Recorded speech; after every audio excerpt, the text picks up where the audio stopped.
Chris Lee, Blake Lovell, and Blayne Gilmer of Southeastern 14 here to preview Texas A&M's road trip to South Carolina. A&M about a 3-point favorite, depending on where you're seeing this, as we do this on Sunday night, over under of 44.5. And both teams had bye weeks last week. Our last look at A&M, it came about that close to beating Alabama and Tuscaloosa. And South Carolina shocked Kentucky on the road before Kentucky had a get-right game. So both teams left us with a pretty good impression last time we saw them, Blayne. Yeah, absolutely. Anytime you can go now. I know people want to, snicker sometimes about Kentucky and things like that, but I'm telling you, Kentucky is a program that is solid, rock solid under Mark Stoops, and anytime you can take a team in there on the road and beat them, that's a great deal that Shane Beamer's team did for South Carolina. And then, of course, Blake, we all know that Alabama almost got the shock of the season over there from Texas A&M. So two teams that I think have positives to build on, even though it was more of a moral victory for Texas A&M going into their bye weeks and now coming out of them. Here's what I'm curious to see in this game. Stylistically, what does this game look like in terms of, we talked about A&M defensively. We saw what South Carolina could do defensively. Yes, Kentucky was without Will Levis, but there were certainly some good things they did there. The offenses, safe to say, both have been up and down a bit at times offensively. Whether that's the play of Rattler on the South Carolina side, whether it's just kind of the nature of where things are at with A&M's offense. So I'm most curious about that. Like, stylistically, what does this game look like? The over-under set at, I think, 45. So the expectation, I think, is maybe the defense is kind of rule the day here, but there's a lot of different ways this game could go. Okay, when A&M's got the ball, the Aggies averaged 21.5 points a game. Carolina giving up 25. Adjusting for sacks, A&M is averaging per running play 5.1 yards. Carolina giving up 4.8 per passing play. A&M getting 6.1. And South Carolina giving up 5.9. The Aggies have given up 15 sacks. Carolina's only got 10, and I think 6 of those came against Kentucky. Gamecocks been pretty good. Well, actually not very good at forcing fumbles. They've only forced one. A&M has given up 4 and picks. Carolina's got 8 picks. A&M has thrown 5. Of course, we've talked about A&M's passing game being wonky. But look, A&M moved the ball against Alabama, looked a lot better. What are we thinking about this matchup on this side, Blayne? First of all, we got to know really who's going to be the quarterback. You would think there's whispers out there, because there's always whispers with people loving the backup quarterback. With Connor Weigman, the talented freshman that Jimbo Fisher stood on the table for and said, the reason we didn't go after Quinn Ewers in the transfer portal is because we knew that we were bringing in who I thought was the best freshman in the country, true freshman in the country, in Connor Weigman. So did he get some more reps? Does he get a chance to maybe prepare for a start? We'll see. Haynes King was banged up after that Alabama game himself, and we know Max Johnson is out for extended time with broken bone in his hand. So first of all, it's going to be interesting to see who's at quarterback, and then secondly, have they developed more weapons? They were able to distribute the ball a little bit better, honestly, against Alabama.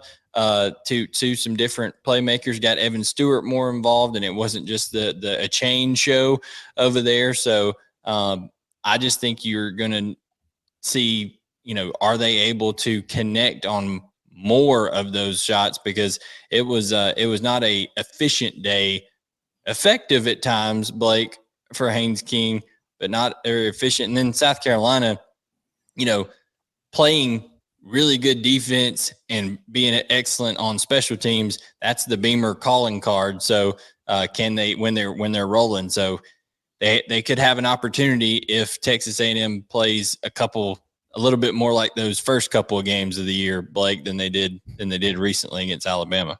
I feel like every game for A&M, even maybe since the start of the season, we've had to like reset what we think about their offense, like Yeah. in terms of like the matchup itself of who they're going to play. It's like a reset. And like you said, if there's a quarterback switch, depending on what that looks like, it's just like it's so hard to know. And I think that's why they've easily been one of the most unpredictable teams for us this season, because you just don't necessarily know what you're going to get, because the defense can help out the offense with what they can do, and that's obviously a big part of it. You're still talking about a team that has since what? I mean, they beat Sam Houston 31-0, but haven't put up more than 24 points in the other 5 games they played this season. Now they hit the road again, coming off a bye week, which you don't ever want to talk about moral victories, but certainly did some things that give them a lot of, I think, positive momentum after the Alabama game, especially given what happened at Mississippi State. So I think there is something to that. But again, it's like until you know exactly who's going to be under center, how many snaps is this person going to play, what does that look like? It makes it so hard just given that aspect of it. But like I said, too, you talk about positive momentum. South Carolina's defense and some of the things they were able to do. Don't just discount the fact that, Will Levis didn't play, but I think you got to give some credit to certainly what South Carolina's done here recently. Yes, they beat up on Charlotte. Yes, they beat up on South Carolina State, but clearly a team that's playing a lot better football now, especially on the defensive side. So, and Chris, real quick, I mentioned that they did get, it spread out a little bit more. There were only 2 Texas A&M Aggies that rushed the ball against Alabama, A-Chain and King. So yeah, can they get some more? Can they get LJ Johnson? Can they get Amari Daniels up to speed and involved in the run game enough? Because you can't just ride A-Chain like a government mule. All right, college football season is underway. The best place to make your sports predictions without risking your bankroll is Stakes. That is Stakes. Predict anything in the game. Take the game time excitement to the next level when you compete with your friends and other fans on the Stakes app. During their weekly competitions, you can build your predictions track record by winning competition and earning NFT trophies for making the perfect calls. Go to playwithstakes.com/14. Sign up, use the invite code Southeastern14 for a double welcome bonus. Thank you to our title sponsor, Stakes. Free to play, always, lots of fun.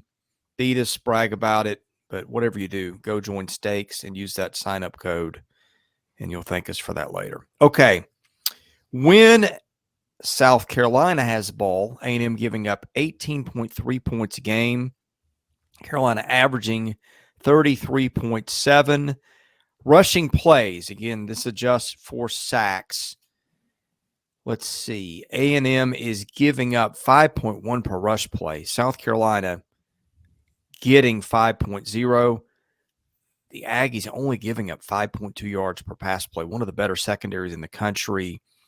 And Carolina averaging 6.9 per pass play. However, Carolina's given up 13 sacks. A&M's got 10. A little surprised there's not more. Here's what's problematic for South Carolina. Spencer Rattler has been a turnover machine. Carolina's thrown 10 picks, lost 5 fumbles. A&M has gained 8 fumbles, picked off 2 passes. I feel like that 2 interception number is due to come up. That may just be because teams aren't trying to throw on them. But anyway, this one is a very interesting matchup because Carolina has been a sneaky good run team, and you would think with A&M's talent it would be better against the run than it is. But I think if I'm a South Carolina fan, every time Spencer Rattler drops back, I'm just holding my breath, Blayne. Oh, I agree. I think if Shane Beamer and company are able to be successful in this game, I think they need to be able to get some things going quickly maybe on the perimeter, force A&M to tackle in space, which I don't care how talented you are. It's like people say, in sports, hitting a baseball is one of the hardest things. Well, tackling in space is one of the hardest things. It doesn't matter how talented you are, because guess what? Those guys on South Carolina's team, they're on scholarship too, So Antoine Wells Jr. being able to maybe get some things out on him. Heck, get Juju McDowell or Marshawn Lloyd out in space on some stuff. Give Spencer Rattler is someone who needs confidence instilled in him early. And if he gets it, he can thrive on it. Like we've seen that in the past. But if there's missteps early, then there's a propensity for him to go in the tank as well. So trying to get him some success early. And then I agree with you on Carolina's been sneaky good in the run. If they can get Marshawn Lloyd, going in the run game and stay ahead of the chains as much as possible, Blake, stay on schedule, then I think South Carolina could be okay. In my opinion, there's a reason Vegas isn't trying to lose money. I think there's a reason that it's a closer game than maybe what people would think. Yeah, no, I mean, you have to get Lloyd involved, as we said. I mean, he's their top playmaker in terms of what he's done this season on the ground, but through the air as well. You bring up a good point, Blayne. Like they've got to keep him involved there too, and because we know what he can do. So that's an important part of this, without question. And I think you kind of look at it. Chris said it like with Rattler. It's just something where here's the thing, especially in this game, right? We talked about the unknowns with A&M's offense. You can't. Again, you can't let their defense pick up a score, those kind of things. You can't give that offense any sort of confidence. And obviously, if you're coming out of South Carolina offensively, you're not thinking about that. But that is something that's an important part of this game. Knowing on the other side, you've got a lot of questions with the A&M offense. You don't want to help them out by, putting a short field, those kind of things. And I think the turnovers are something that you kind of circle here and say, man, you've got to protect your quarterback. You've got to limit those turnovers. Clearly, that's basic fundamental stuff, but it is so important, I think, in a game like this, because we know A&M defensively, we know what they're capable of. We know the talent that's there on that side of the ball. And I think it's talent that's just with more experience now, with more games under their belt, they're just going to keep kind of, hitting their stride, having a lot of opportunities to give themselves a chance to win. So yeah. I mean, it's pretty simple to me. It's get Lloyd involved and limit your mistakes. That's the keys to victory for South Carolina on offense.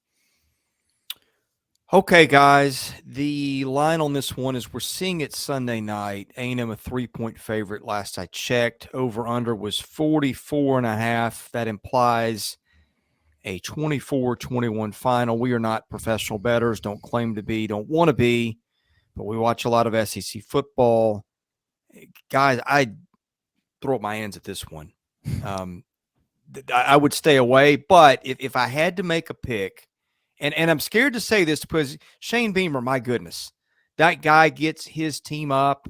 He has won games that we thought he had no business winning. They just go to Kentucky and do that. And sure, Kentucky had a backup quarterback in. It was a different game, but it's tough to beat Kentucky and Lexington anywhere and anytime, any circumstance. Still, I wonder if that Alabama performance was kind of a flip the script game for the Aggies. The pass defense is so good. Rattler's propensity for turnovers scares me. A&M played better offensively. Maybe that was about Alabama, but maybe it was about A&M too. Everybody knows the talent the Aggies have. This team is getting older by the week. When in doubt, I'm going with talent on this one. Maybe we change our mind when we do the Wednesday show and know more about the quarterback situation. But I'm going to go A&M to win. Heck, maybe Carolina to cover. This might be a 1-point game. And I think I like the over on this one, actually, given the way A&M's offense looked better and given the way that I think you could see a turnover score, maybe even a special teams score in this one. Although, by the way, both teams really good on special teams too, by the way. Anyway, what are y'all's thoughts? Sandstorm at night. Backup quarterback either way for Texas A&M. I don't care if it's Haynes King or Connor Weigman. They're both backups. And South Carolina does well against backups. We saw that last week against Kentucky. Give me the Gamecocks at home to take care of business. Beamer ball will be rolling. I don't think that Texas A&M, I just don't see them being efficient enough offensively or explosive enough offensively, especially on the road. Now, I know there was times at Alabama, but that was because they continued to turn the ball over. And if Spencer Rattler can play better than Jalen Milroe did, meaning not turn the ball over 3 times, I think that South Carolina has a good chance to win this ball game, Blake. I'm going to go ahead and put this on my list of probably hardest games to pick this season. Maybe, outside of the top matchups between the top teams, but I have no idea where to go with this one because the problem is I don't know what A&M's quarterback situation is going to look like. Again, as we're recording this on Sunday night, I think we'll certainly have a better grasp of that probably on Wednesday night when we do the live stream. But the thing is with A&M, it is one of those examples of look, if they lose this game, I'm sure people are going to the Jimbo Fisher special is going to be in full effect because it will be their 4th loss of the season, right? It will have, and we're going to be 7 games in. They will have lost 4 games again under Jimbo Fisher. And I know we can make all the excuses and we can talk about this all we want, but it's just something that I keep looking at. And it's that's more of an overview of the Jimbo Fisher era, I guess, but it is still something that's kind of glaring. This is a tough game on the road against South Carolina. I feel like I haven't picked Texas A&M to win a football game this season. Maybe I picked them against Sam Houston State. I don't think I picked the Appalachian State, but since then I think I've gone the other way. But I'm going to do it here. I'm going to pick A&M to win. I don't feel great about it. I think I'd kind of do what Chris did. I think I'd pick A&M to win, but that spread's 3.5. I think South Carolina covers because I just don't have. This is a 51% to 49% confidence level on this game. I have no idea how it plays. Even on the over-under, guys, I don't know where it goes here. I'm going to read you some cover stats real quick. Texas A&M 4-0 against the spread. Their last 4 games following a straight-up loss. South Carolina 0-7-1 against the spread in their last 8 games following an against the spread win. So that's kind of an interesting matchup. But the favorite 4-0-1 against the spread in their last 5 games. And guess what? Who's been the favorite in all those games? It's been A&M. So, yeah, I'll go A&M here, but this is one of the most interesting games of the week, which there's only 5 in the SEC, but just for a lot of different reasons, because I honestly just don't. There's so many ways this could go in terms of the stylistic play here, and I just don't know what to expect. So, okay, we will update everyone on what we know on injuries and such on our Wednesday night live show, which we do at 9 Eastern. So catch that every week. Best way to do that, hit the subscribe button. Again, you can catch all our previews for every SEC football game this year. So hit that subscribe button. Thank you to Stakes. Thanks for watching. We'll see you again soon at Southeastern 14.